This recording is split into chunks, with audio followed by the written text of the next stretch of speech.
8:42. Right before the break, we had Shannon Bream with the breaking news about the documents in the Judicial Watch case that Hillary Clinton answered. And again, these answers are under oath. We've been going through the answers. Shannon is back with us with the breaking details. Shannon, something interesting that Hillary Clinton answered here.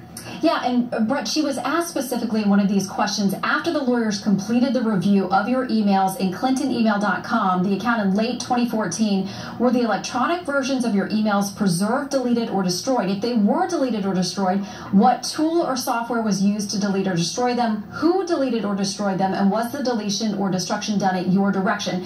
Probably a reference there to that use of bleach bit that we've heard so much about that makes it virtually impossible for things to be recovered. She objects to the question being outside the scope of this case, but she does say without exception, she says it was her expectation that all of her work-related and potentially work-related emails then in her custody would be provided to the State Department in response to that request. She believes her attorneys retained copies of emails provided to the State Department in 2014, but doesn't have any knowledge about the details of that process. She decided once her work-related and potentially work-related emails were provided to the State Department, she had no reason to keep her personal emails, which did not relate to State Department business. And of course, there's been a big dispute about whether everything work-related was turned over. But the last sentence there says she believes that her personal emails were not kept, and she does not have any personal knowledge about the details of that process. So again, there she was asked point blank, did you tell someone to destroy them? What software was used? How was it done? Was it done at your direction? And she says she does not have any personal knowledge about the details of that process. First time we're hearing that. Think about that. Under oath, she says she has no idea how the emails were erased and how BleachBit was used on her server. And this is after the FBI director, under oath to Congress, said they did find work-related emails on the server, and they know that she didn't turn over all the emails that dealt with stuff at the State Department. So this is under oath. I mean, what you're reading here is a under oath response to Judicial Watch. Right, and again, what Judicial Watch had pushed for, what they wanted was an in-person deposition. That's the best case scenario when you're pursuing a case like this.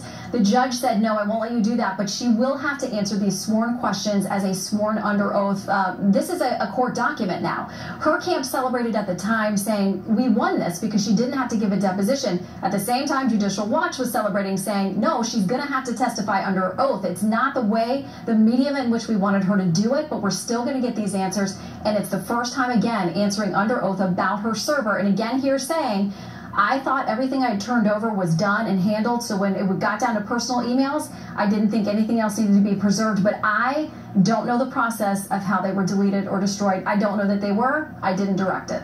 And that's actually stunning. I want to keep you for 1 second. The emails from WikiLeaks, this is chain number 1. These are emails dealing with the server request from Congress. This is a subpoena that has now been issued. Nick Merrill says, I think we should avoid being no commented here, but we need some guidance, even if it's simply to say we've turned over all of our work email. Take the unprecedented step of asking the State Department to release it, and when we do, which we hope to be soon, we're confident that everyone will see that it's all there and then some. Philippe Reines, close associate of Hillary Clinton, responds, worth remembering, though, that Gowdy last week on the record said his committee doesn't have the authority to seek the server. And then after some back and forth about the language of the statement they were going to release, Nick Merrill sends back Cheryl's, this is Cheryl Mills, Chief of Staff, feedback was that the last line, this goes far beyond the normal practice and anything further is simply playing politics, was too much, particularly based on the teachings of the vulnerability meeting today. So they had a vulnerability meeting about what they should release and what they shouldn't, what they should talk about, what they shouldn't, and this is once they have a subpoena and before the server is erased, and she's saying she doesn't know how any of that happened in sworn testimony. And she's also asked specifically about Brian Pagliano. As people may remember, he apparently was part of an immunity deal, somebody who would have known about the handling of these things. She's asked specifically about that. Any communications between you and Brian Pagliano concerning or relating to the management, preservation, deletion, or destruction of any of your emails? And the question goes on a little bit, but that's basically it. Again, she objects to the question as being beyond the scope of the case, but ends with this. Secretary Clinton states that she does not recall having communications with Brian Pagliano concerning or relating to the management, preservation, deletion, or destruction of any emails in her clintonemail.com email account. Brett. All right, Shannon, continue to go through that if you would. Thank you for the breaking news. We are going to take a break, and on the other side of the break,